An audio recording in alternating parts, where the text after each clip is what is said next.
Welcome to Conversations Live. For more than a decade, we've brought you the best in books, entertainment, celebrity interviews, and current events. When the movers and shakers of the world have something to say to you, they say it to us first. Here's your host, Cyrus Webb. And welcome back, everyone, to Conversations Live. I'm your host, Cyrus Webb. Glad you all could join us once again, both for our radio audience here in Mississippi at WYAD 94.1 FM and WYADonline.com. We're glad you all could be with us. Also, joining us here, our friends at iHeartRadio and Amazon Music Podcast. We're glad you all could be with us as well. With everything kind of going back to a sense of normalcy, that means also people are planning on tying the knot as well. This year is expected that nearly 2.5 million couples are going to tie the knot in the U.S. alone, making 2022 a year of the wedding. Joining us now to discuss the latest wedding trends and what to expect this year, we're excited to welcome back wedding expert at Shutterfly, Claire Roche. She's going to share with you guys some great tips for today. Claire, thank you so much again for the time. Really appreciate it. Thank you for having me. I'm excited to be here and chat all things wedding. So the last time we had you on, we were definitely in a different time, Claire, but things are kind of getting back to a sense of normalcy. This upcoming wedding season is going to be a busy one. What are some of the top trends that you're seeing as we're heading into summer especially? Yeah, I am seeing quite a few things. Honestly, the best way to summarize it is that I believe that couples are really taking things into their own hands. They're being creative. Anything really goes these days.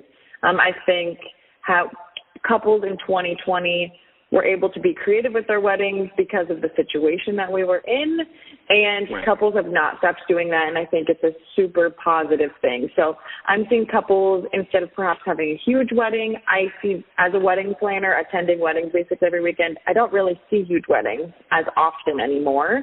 I'm seeing a lot smaller weddings. I think couples feel the freedom to do what they actually want to do as opposed to doing what they've always felt that they have to do. So I think that is a great thing. I'm seeing couples often spending the same amount on a smaller wedding that they would on a larger wedding, and they're able to customize and make their wedding more of their own in a way that they couldn't before. You know, if you have 250 guests, you are spending money on feeding 250 guests, but if you're not bringing as many people, you're able to invest in other things. So I'm seeing couples really personalize their day. I'm loving seeing little details like custom napkins or custom candles or custom favors for their guests. And Shutterfly has so many easy-to-use, beautiful options that look great on wedding day. And so I'm seeing couples do that. I think couples are just generally having more fun with their wedding planning, which is always a good thing. Yeah. I love that you're saying that about the creativity, but also taking ownership, because it is their day, right? And instead of doing what's expected, doing what feels right for them, I think it's so cool. Now, with that being said, though, Claire, I mean, I think, still planning is important, right? So what advice would you give to someone who's just beginning to plan their wedding now? Right. So my advice right off the bat when you get engaged is to take some time to celebrate. Decide how long you want that to be, because once wedding planning starts, it really does not stop. So enjoy being engaged for a little while. And then I think the first step is to set a budget. I know that's not a very exciting thing to say, but it is so easy to overspend these days on your wedding. So I always encourage setting a firm budget. And then you need to book your venue or where you're going to get married, because that gives you a wedding date. And you can't really do anything else. You can't book anything else without a date. So you need a date. And then you roll through booking all of your other vendors, photographer, videographer, planner, florist, the whole nine, all the people you need for your wedding.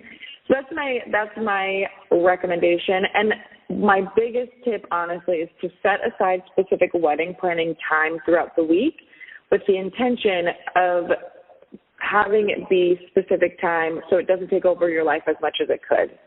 So maybe it's Tuesday nights, date nights, or Thursday nights, or whatever. That way you have time to talk about wedding planning, and you don't feel the need to, always be having conversations in the middle of every day, and then it consumes your life. So that's my best piece of advice. Well, I think as people are thinking about this joyous day, the other thing, though, Claire, they have to keep in mind is where we are right now, especially with inflation. There are some challenges there. So how are couples kind of navigating things like this when it comes to not only the limited availability that we've been hearing so much about because of the supply chain issues, but also the higher prices that are going on right now? Yeah, that is so real. As a wedding planner. I am the one inquiring on behalf of my couples all day long. I'm talking to vendors all day long, and higher prices and limited availability is such a real thing.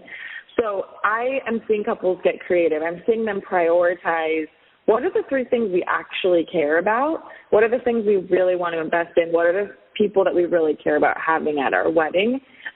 So that's really what I'm seeing. Again, I'm seeing couples get creative with how they're going about their wedding. You might not be able to get the photographer you've already always dreamed of or the caterer or whatever, but you can get something similar. You can adjust or adapt a little bit. I think it really is requiring flexibility.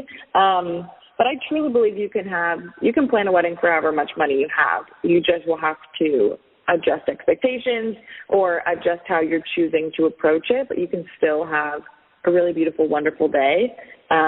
So everybody's handling it differently, but just generally, that is what I'm seeing couples do. Got you. Well, a lot of great information, and I'm excited about all the couples that are out there that are making this their year to go ahead and tie the knot, Claire. I'm glad you could give us some great tips. Again, everyone, Claire Roche has been our guest, a wedding expert at Shutterfly, helping you guys to get ready for those spring-summer wedding plans. And, Claire, where can our audience go for more information? Yeah, the best place to go is to go to Shutterfly.com. There's tons of wedding tips. And then a bunch of really beautiful things to help customize your wedding. All right, Claire. Thank you so much again for the work you do, and looking forward to speaking with you again. Thank you. You as well. All right, and we thank your audience for tuning in to another great segment of Conversations Live.